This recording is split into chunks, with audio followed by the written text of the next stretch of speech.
Hello, I'm Ruth Wilkinson. I was a sabbatical officer at Kent Union 2016 to 2018. I was a Vice President Activities for a year and then I was Union President for a year.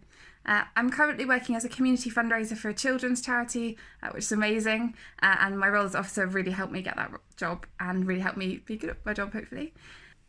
Hi, I'm Megan and I was Vice President Welfare from 2013 to 2015.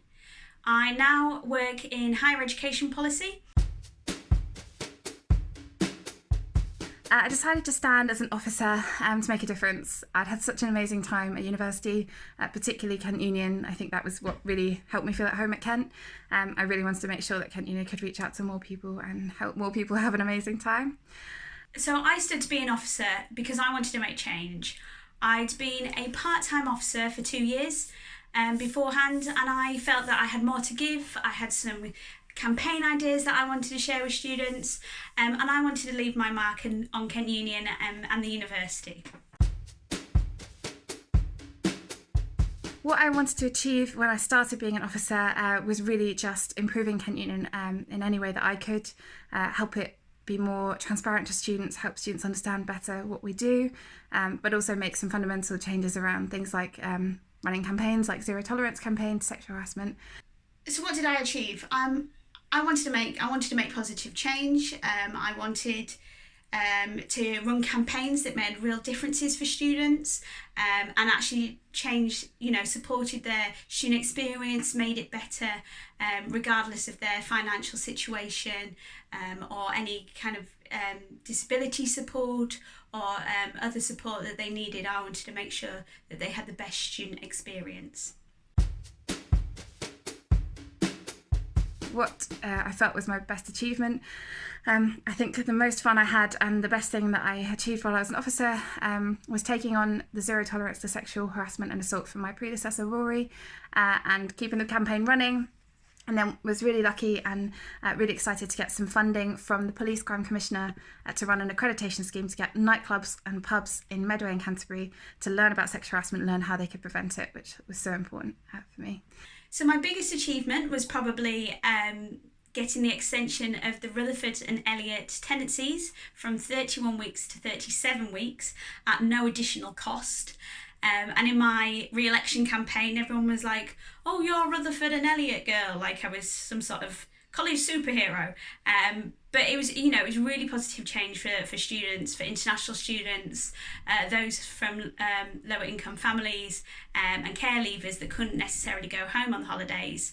And I had a really good time working with the university and persuading them to make this change to improve the student experience. The best part of being an officer was that each day was completely different and the opportunities to achieve are huge. You could basically do anything with the role. You also get a huge amount of training, support and development, and I know that so much more now that I've started a proper job, is that the training and development you get is just so incredible and really, really helps set you up in the best stead for your career.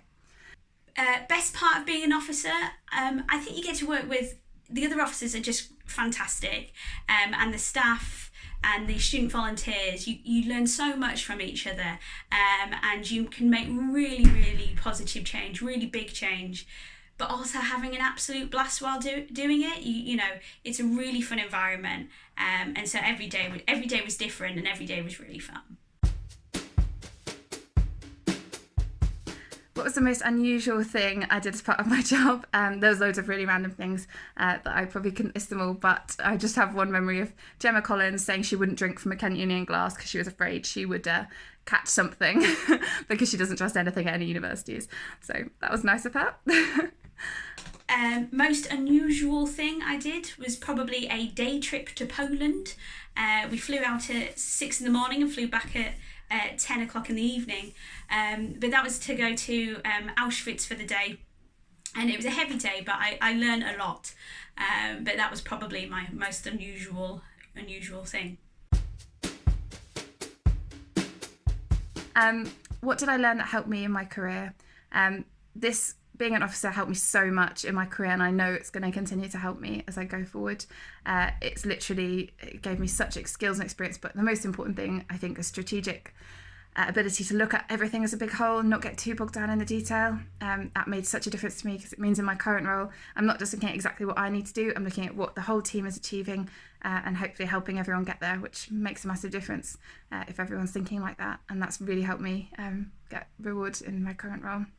What did I learn for my career? Well, I still work in higher education, and I think that's partly because I was an officer. I've learned an awful lot. I've learned what students want, how institutions work, how the sector works, and this has really helped me get far in my kind of chosen career path, and given me the knowledge and the skills. And I think also Kent Union gives, exceptional support and training for their sabbatical officers, and you can talk to sabbatical officers across the country, and you can see just how much support Kent Union get, and that's really helped me. And I think finally, I learned early on that kindness goes a very long way, so make sure that you keep that in mind. My top tip for candidates would be bring as many friends as possible with you into the campaign, wanting to support you, want to help you campaign, and get as much advice as you can from previous officers. That is what I had, and that was made such a difference. I would not have run one without my friends. I wouldn't have run if my friends hadn't said, why don't you go for it? And they basically made the difference between me winning, and I wouldn't have done it without them. And what are my top tips for candidates? I would say do your research when you're writing your manifesto points. If you've got an idea, see how that fits with international students or postgraduates or liberation students or students that are on a different campus. If you talk to your friends, they'll have different experiences of university, and that way your manifesto points will be relevant to more students, and will be able to share, and you'll be able to reach out to a wider group of students.